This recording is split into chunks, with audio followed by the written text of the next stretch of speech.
Hello కానమోకు కథావచనం మోహనవచనం పరిజ్ఞాన హితభాండం నిత్య చదువరి శ్రోతలకు ఆహ్వానం నమస్కారం. చదవదగునెవరు రాసిన తదుపరి చదివిన వెంటనే మరువక పలువురికి వినిపింపబూనిన అది ఏ పరిజ్ఞాన హితభాండమవుపో మహిళ మోహనవచనమై విరాజిల్లు. పరిజ్ఞాన హితభాండం లక్ష్యం ప్రతివారీ సమాచార హక్కు. ఆస్ఫూర్తితోనే ఇప్పుడు కానమోకు కథావచనం మోహనవచనం సమకాలీన కథా సందేశం ఈ శీర్షికన డాక్టర్ మాధురి ఇంగువ ఆమె రచించిన వారధి అనేటువంటి ఈ కథను మన కానమోకు కథావచనం శ్రోతలకు మీ కానమోకు స్వరంలో సమకాలీన కథా సందేశం శీర్షికన వినిపిస్తున్నాను. ఇక కథలోకి ప్రవేశిద్దామా. కథ పేరు వారధి. ఇక వినండి. Rajiv Gandhi international airport, Shamshabad. 5 ఏళ్ల తర్వాత కుటుంబంతో సహా ఈ పుణ్యభూమి పైన అడుగుమూపిన మహిత ఆమె మనసులో ఏదో తెలియని ఉద్వేగం చోటు చేసుకుంది.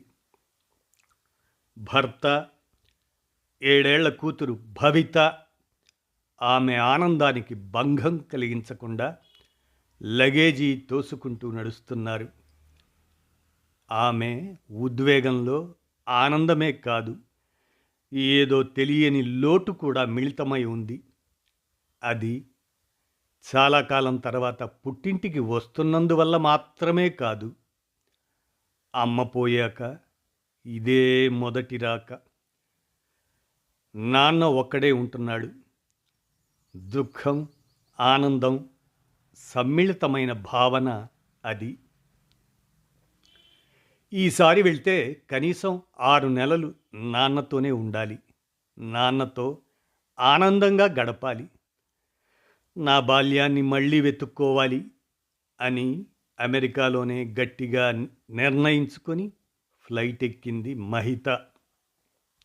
అందుకోసం తన కూతురు భవితతో ఆన్లైన్ హోమ్ స్కూలింగ్ చేయించేలా బడిలో అనుమతి తీసుకుంది. తాను తన భర్త కూడా రిమోట్ వర్క్ ఆప్షన్ ద్వారా వర్క్ ఫ్రమ్ హోమ్ చేయడానికి చాలా కష్టపడి ఎన్నో ఫార్మాలిటీస్ పూర్తి చేసి అనుమతి పొందారు. ఈ 6 నెలల్లో కోల్పోయిన బాల్యాన్ని, నిన్నటికి నేటికి మధ్య ఏర్పడిన అగాధాన్ని భర్తీ చేయాలని మహిత బలంగా అనుకుంది. హైదరాబాదులో దిగగానే ఒక తెలియని ఆనందం ఆమెని చల్లని పిల్ల తెమ్మెరలా తాకింది. ప్రయాణ బడలికకి కళ్ళు ఎర్రబారినా కోల్పోయినదేదో పొందబోతున్నాను అన్న ఆశ ఆమె ముఖాన్ని మెరిపిస్తుంది. లగేజీతో ట్యాక్సీ ఎక్కారు ముగ్గురు. వాయు కాలుష్యం, శబ్ద కాలుష్యం భరిస్తూ 2 గంటలు సుదీర్ఘ ప్రయాణం చేశాక 25 కిలోమీటర్ల దూరంలో ఉన్న ఇంటికి చేరుకున్నారు. ఉబికి వస్తున్న ఎన్నో ఆశలను అదిమి పెట్టుకొని ఊపిరి బిగబట్టి వచ్చిన మహితకు రంగు వెలిసిపోయిన ఇల్లు నీరసంగా కనిపించింది. అమ్మలేని లోటు ఇంట్లో శూన్యాన్ని నింపడమే కాదు, ఇంటి బయట గోడల్ని కూడా కళావిహీనం చేసింది. గేటు తీసుకొని లోపలికి అడుగు పెట్టగానే వాకిట్లో మందార చెట్టు లేని ఓపిక తెచ్చుకొని ఎర్రని పూలతో ఆనందంగా తన బాల్య స్నేహితురాలిని నవ్వుతూ స్వాగతించిన కింద భాగంలో కుప్పగా పేరుకుపోయిన ఎండుటాకులు మనోవేదన్ని దాచలేకపోతున్నాయి. ఇంతలో వచ్చావా మహి అంటూ నాన్న బయటకు వచ్చారు. ఆయన నడక వణుకుతున్నా కళ్ళల్లో ఆనందం ప్రకాశిస్తుంది. కానీ ఆ ఆనందంలో కూడా ఏదో తెలియని బెరుకును తొలిసారిగా మహిత గమనించింది. కూతురిని అక్కున చేర్చుకొని ప్రేమ ప్రదర్శించడానికి కూడా ఒక నిమిషం సంశయించారు.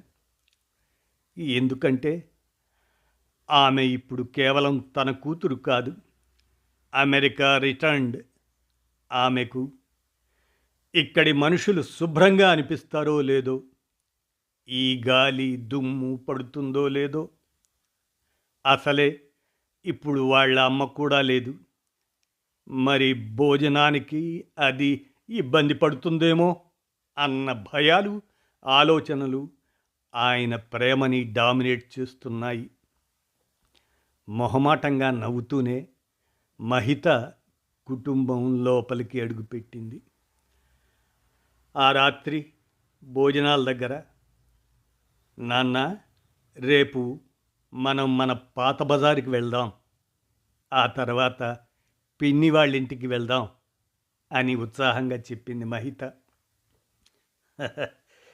నాన్న నవ్వి, పిన్ని వాళ్ళు ఆ ఇల్లు అమ్మేసి అపార్ట్మెంట్కి వెళ్ళిపోయారమ్మా. మన బజార్లో ఇప్పుడు నడవలేము, చాలా ట్రాఫిక్, నువ్వు క్యాబ్ బుక్ చేసుకోవాలి అన్నారు. ఆయన మాటల్లో మారిన నీ జీవన శైలి వేరు, ఇక్కడి నేటి పరిస్థితులు వేరు అన్న భావన స్పష్టంగా వినపడింది. మహిత కొద్దిగా నిరుత్సాహపడింది. మరుసటి రోజు చుట్టాలు, పక్కింటి వాళ్ళు పలకరించడానికి వచ్చారు. అందరి ప్రశ్నలు ఒకేలా ఉన్నాయి. మీకు గ్రీన్ కార్డ్ వచ్చిందా? మీ అమ్మాయికి ఎక్కడ సీట్ వచ్చింది? అక్కడ ఇళ్ళు ఎంత రేంజ్లో ఉంటాయి? ఎన్ని కోట్లు సంపాదించారు? మా వాడికి ఎంఎస్ చేయాలని ఉంది, ఏ యూనివర్సిటీ బెటర్ అంటావు అంటున్నారు తప్ప ఆప్యాయంగా, ఎలా ఉన్నావు మహతి, నీకక్కడ మన వాళ్ళు లేక ఒంటరిగా అనిపించదా? అమ్మ పోయిన బాధ నుంచి కోలుకున్నావా అని ఒక్కరూ అడగలేదు. వారి కళ్ళల్లో మహిత ఒక మనిషి కాదు, సక్సెస్ సింబల్. ఆమె ఒక నడిచే వీసా కౌన్సిలర్, డాలర్ల యంత్రం. ఆమె రేంజ్ వేరు కనుక గొప్పగా మాట్లాడాలి, మనం కూడా గొప్పగా కనిపించాలి అన్న తాపత్రయం. నిన్నటి నిష్కల్మషమైన ప్రేమలు, ఆప్యాయతలు ఏమయ్యాయి? తెచ్చిపెట్టుకున్న చిరునవ్వు ఇంకిపోయి మళ్ళీ నిరుత్సాహపడింది మహిత. మహిత అనుకున్నది ఒకటైతే అక్కడ జరుగుతున్నది ఇంకొకటి. రోజులు నిస్సారంగా గడుస్తున్నాయి. ఒకరోజు సాయంత్రం మేడ మీద నిలబడి పగటికి రేయికి మధ్య నలిగి ఎర్రబడ్డ సూర్యుడిని చూసి విషాదంగా నవ్వుకుంది. ఎటు ఉండాలో ఎటు తేల్చుకోలేని తన అంతర్మథనాన్ని ప్రతిబింబిస్తున్న రవిబింబం ఆమెతో ఏదో ఆవేదన పంచుకుంటున్నట్లు తోచింది. మౌనాన్ని మించిన భాష లోకంలో ఇంకేముంది? ఆమె ఆలోచనలను భంగపరుస్తూ పక్కింటి మేడ మీద కుర్రాడు ఫోన్లో గట్టిగా అరుస్తూ మాట్లాడుతున్నాడు. నాన్నగారు, ఈ ఒక్కసారికి లోను పెట్టండి, అమెరికా వెళ్ళాక 2 ఏళ్లలో తీర్చేస్తా అని మొత్తుకుంటున్నాను కదా, ఇక్కడ ఈ ఉద్యోగంతో నా లైఫ్ వేస్ట్ అవుతుంది. మహితకు ఆ మాటలు ఎక్కడో గుచ్చుకున్నాయి. ఒక్కసారిగా పెళ్ళుబికిన కన్నీళ్లు ఆపుకుంటూ గట్టిగా కళ్ళు మూసుకుంది. అప్పట్లో తను కూడా నాన్నతో ఇదే మాట అంది. నాన్న, నన్ను వెళ్ళనివ్వండి, అక్కడ లైఫ్ బాగుంటుంది. నిజమే, విదేశాల్లో లైఫ్ బాగుంటుంది. పెద్ద ఇల్లు, కోట్ల సంపాదన, 2-3 కార్లు, వీకెండ్ గెట్ టుగెదర్లు. కానీ అమ్మకి క్యాన్సర్ వచ్చినప్పుడు కీమోథెరపీ వల్ల అమ్మ ఒళ్ళంతా మంట పుట్టిపోతుంటే పక్కన కూర్చొని సేవ చేయాల్సిన చేతులు వేల మైళ్ళ దూరంలో ల్యాప్టాప్ కీబోర్డు మీద కోడింగ్ రాస్తున్నాయి. అమ్మ చివరి చూపు కోసం ఫ్లైట్ టిక్కెట్లు వెతుకుతుంటే పీక్ సీజన్ అని టిక్కెట్ దొరకని నిస్సహాయత, డాలర్లు తీర్చలేని ఆవేదన, కొనలేని ప్రశాంతత, ఇవన్నీ ఆ కుర్రాడికి ఎలా చెప్పగలదు?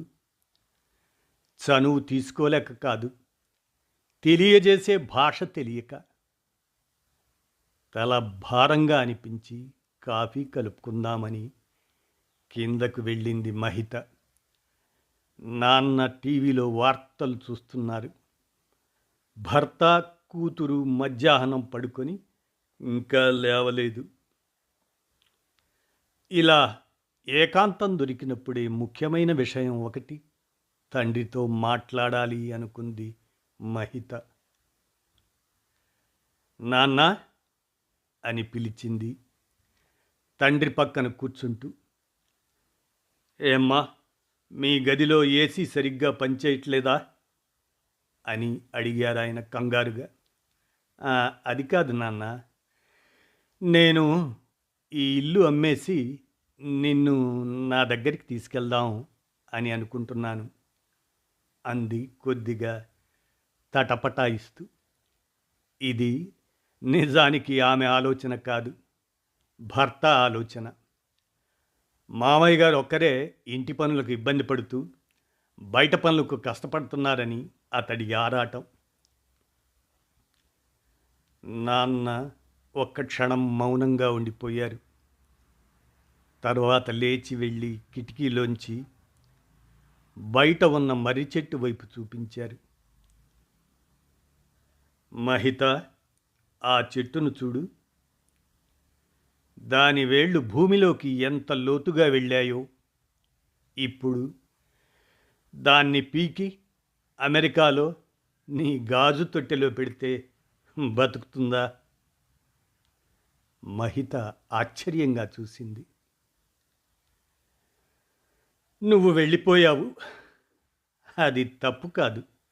పెళ్లి చేశాక అత్తారింటికి వెళ్ళినట్టే విదేశాల్లో ఉద్యోగం వస్తే మంచి జీవితం కోసం అటు వెళ్తారు. నీ వేళ్ళు ఇక్కడే ఉన్నా చిన్న వయసులో వెళ్ళినందునో ఏమో నువ్వు ఆ మట్టిలో కుదురుకోగలిగావు.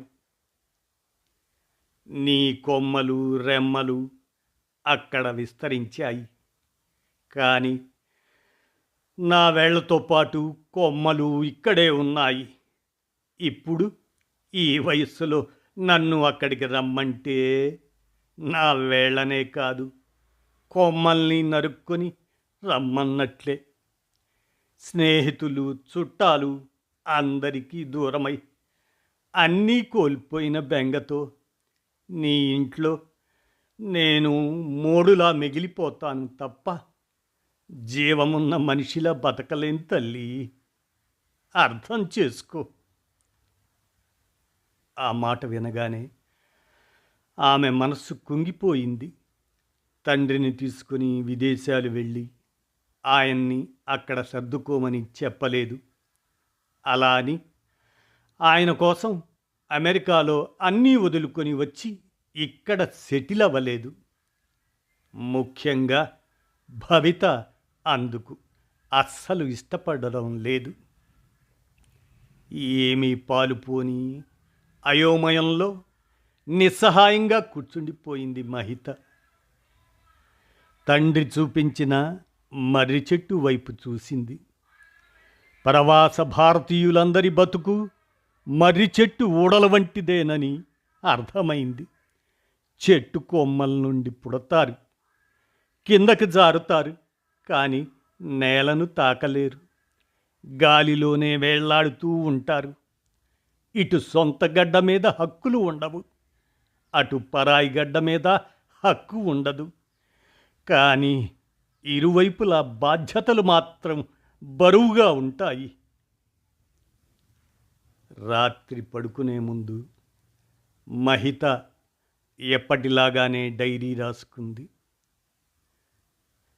మేము గెలిచామని ప్రపంచం అనుకుంటుంది, కానీ మేము కోల్పోయింది ఏమిటో తల అంచి పడుకునేటప్పుడు ఆ విమానాల కిటికీలపై జారిపడే కన్నీటి చుక్కలకే తెలుసు. మేము 2 దేశాల మధ్య వేళ్లాడుతున్న వంతెనలం. మా పిల్లలు ఆ వంతెన దాటి ఆ చివరకు వెళ్ళిపోతారు. మా తల్లిదండ్రులు ఈ చివర ఉండిపోతారు. మేము మాత్రం మధ్యలో కింద ప్రవహించే జ్ఞాపకాల నదిని చూస్తూ నిలబడిపోతాం. 6 నెలలు ఉందామనుకున్న మహిత కలలు తీరలేదు. తన బాల్యం తనకి తిరిగి దక్కలేదు, కానీ తన రేపటి బాధ్యత మాత్రం పిలుస్తుంది. అమ్మా, నాన్న టికెట్లు బుక్ చేశారు, రేపే మన ప్రయాణం. మా టీచర్కి మెయిల్ పెట్టు. ఇంక నేను రాత్రులు మేలుకొని ఆన్లైన్ స్కూలింగ్ చేయనక్కర్లేదు. ఎల్లుండి నుంచి ఫ్రెండ్స్తో స్కూల్కి వెళ్ళొచ్చు. అక్కడ ఐస్ హాకీ ఆడుకోవచ్చు అని అంటుంది 7 ఏళ్ల భవిత. స్వదేశం వస్తుంటే తను ఎంత ఉద్వేగపడిందో అమెరికాకి వెళ్ళడానికి భవిత అంతకంటే ఎక్కువగా ఉద్వేగపడుతున్నట్లు మహిత గమనించింది. ఎవరు పుట్టి పెరిగిన నేల వారికి అమ్మ ఒడితో సమానం కదా. మరునాడు సాయంత్రం మళ్ళీ అదే ఎయిర్పోర్ట్, అదే రద్దీ. కానీ ఈసారి మహిత మనస్సులో ఒక స్పష్టత. తను ఎక్కడికి వెళ్ళడం లేదు, ఎక్కడి నుంచి రావడం లేదు. తను కేవలం ప్రయాణిస్తోంది. అది గమ్యం లేని ఒక నిరంతర ప్రయాణం, తీర్చలేని ఒక నిరంతర సంఘర్షణ. విమానం ఎక్కినా ఆగని ఆలోచనలు. గాలిలో వేలాడుతున్న విమానం కూడా 2 సంధ్యల నడుమ నలిగిన సూర్యుడిలా, 2 తీరాలలో తాను దేనికి చెందుతానో తెలియని వంతెనల తూర్పు నుండి పడమరకు ప్రయాణిస్తూ నడిమధ్యన గాలిలో వేలాడుతుంది. ఇదండి వారధి అనేటువంటి ఈ కథను డాక్టర్ మాధురి ఇంగువ రచించి అందజేయగా, మన కానమోకు కథావచనం మోహనవచనం సమకాలీన కథా సందేశం శీర్షికన ఈ కథను వినిపించాను. విన్నారుగా, ధన్యవాదాలు.